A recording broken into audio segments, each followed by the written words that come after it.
Senator Marcoleta. Noong pong September 8, 2025, ako pa rin po ang chairman ng Blue Ribbon Committee. Ang Blue Ribbon Committee po ang nag-approve ng legal and physical custody nung ma-cite in contempt si Bryce Hernandez. Nung makiusap po ang Speaker ng House of Representatives sa inyo, di po ba dapat nakonsulta naman ang chairman ng Blue Ribbon Committee? Dahil kami po, ginawa namin yon through the collective wisdom of the committee. Hindi po namin gawa-gawa yon. Kaya lang namin siya sinite in contempt sapagkat halos ipamukha na namin sa kanya ang mga datos. Ibinigay ko na sa kanya ang lahat ng ipinanalo at ipinatalo niya sa kasino. Pati yung ginagamit niyang dalawang ID na galing sa LTO, ayaw pa niyang aminin. Ganon po yung nangyari. Gusto lamang namin siyang turuan ng leksyon para sa ganon kahit papano baka maisip niya na dapat sana mapahiya na siya sa sarili niya kung meron pa siyang kahihiyan.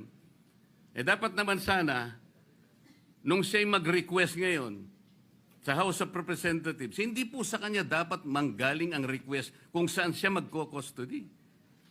Ang custody po yung natapos na.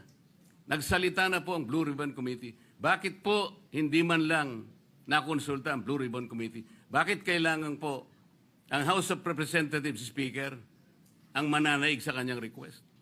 Kalabisan na po ba ang Blue Ribbon Committee noong araw na yon, Mr. President? May I be clarified on what date that transpired? Yesterday or September 8 po. Monday? Yes, Mr. President. Majority Leader. Monday was the hearing here in the Senate. Monday he was cited in contempt. Yeah. But the hearing in the House was on Tuesday, September 9. Yes, those And as, Tuesday. So in the evening, Opo. when yesterday, no. So in the evening, when the Speaker called me, Senator Marcoleta was no longer chairman of the Blue Ribbon. No more because we had already elected It was Senator already Senator Lacson. Lacson. Yes. Ibig bang sabihin po, Mr. President, nawawala ng visa yung ginawa namin? Hindi. He's Ganun po pala. He's still in legal custody. Dapat po, Therefore, igagalang po kung ano yung aming iniwan. yes, Doon tayo magsisimula. Ang iniwan ninyo, cite in contempt.